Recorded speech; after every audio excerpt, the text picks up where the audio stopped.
Bonjour à tous, c'est Toukran, coach sportif bayésien et préparateur mental. Merci d'être présent ce soir avec moi pour cette nouvelle vidéo.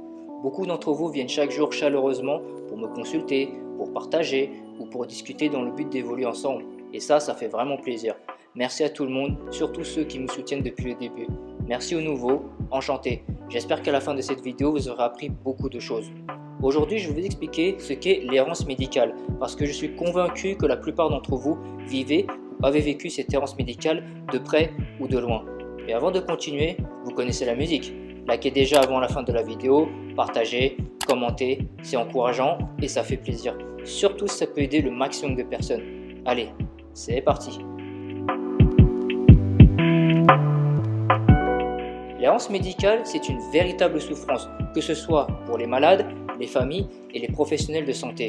Celle-ci fait référence à la période entre les premiers symptômes d'une maladie et son diagnostic confirmé.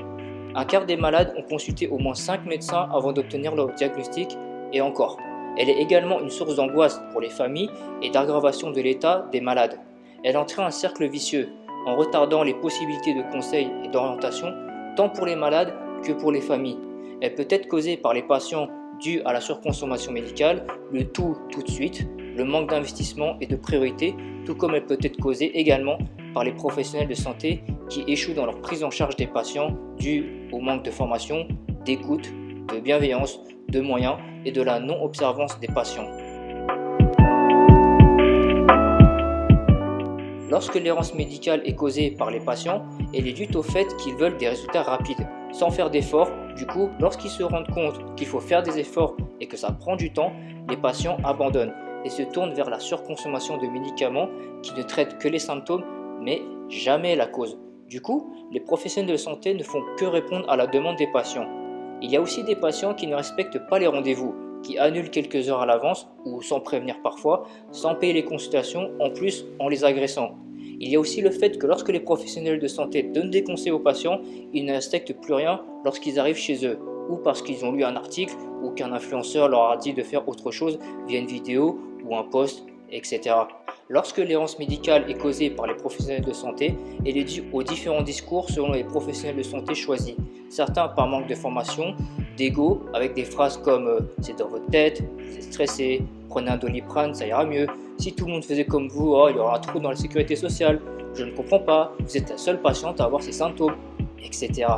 Ou pour critiquer, voire mentir sur leurs confrères via conflit d'intérêts. Un autre problème de taille est que très souvent il manque d'humilité à reconnaître quand ils ne savent pas.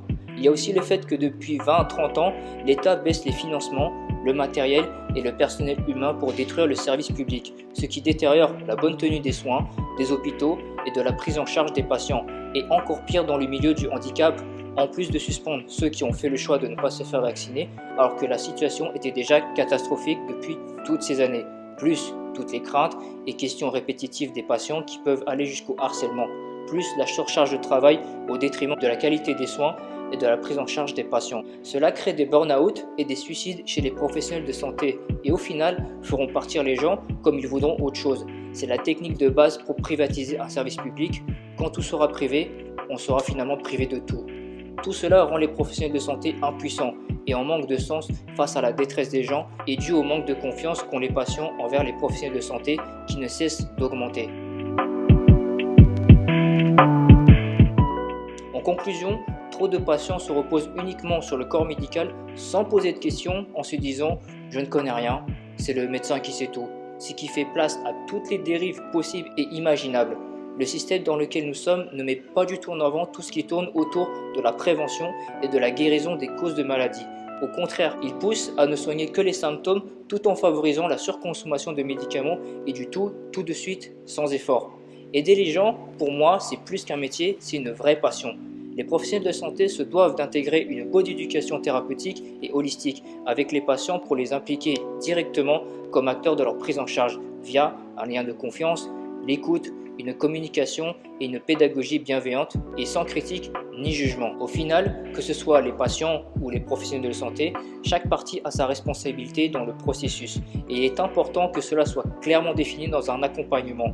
Notre société de surconsommation touche tout le monde et tous les secteurs, même pour le soin. Se contenter de rester dans la norme des protocoles de prise en charge, ne pas prévenir les malades et attendre le dernier moment où la maladie est déclarée pour commencer à soigner, là est tout le problème dans ce sujet complexe, tellement il y a de choses à dire sur le sujet, et encore plus problématique depuis l'instauration du pass sanitaire dans les établissements de santé et des EHPAD. Si vous avez trouvé cette vidéo intéressante, n'hésitez pas à me contacter si vous avez besoin d'un coaching 100% personnalisé et sur mesure par mes soins. Sachez que ma spécialité est la personnalisation, c'est-à-dire concevoir des suivis en nutrition, entraînement, préparation mentale et développement personnel, adaptés et individualisés au fur et à mesure de votre progression.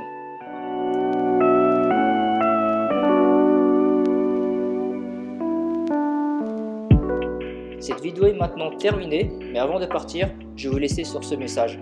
Si les gens se levaient un matin et décidaient de faire de la santé physique et mentale une priorité, bon nombre d'industries farfelues s'écrouleraient. Aucune décision ne sera plus rentable que de donner la priorité à votre santé, ainsi que de vous concentrer et y donner toute votre énergie sur les rêves que vous avez. Prenez soin de votre santé avant de tomber malade, pour ne pas dépendre d'un système de santé qui se casse la figure. Votre personnalité et vos habitudes sont le reflet de votre santé. Tout ce que vous mangez, comment vous dormez, si vous faites du sport ou non, votre niveau de stress et comment vous respirez combat ou nourrit votre maladie. Prenez tous soin de vous et à très bientôt.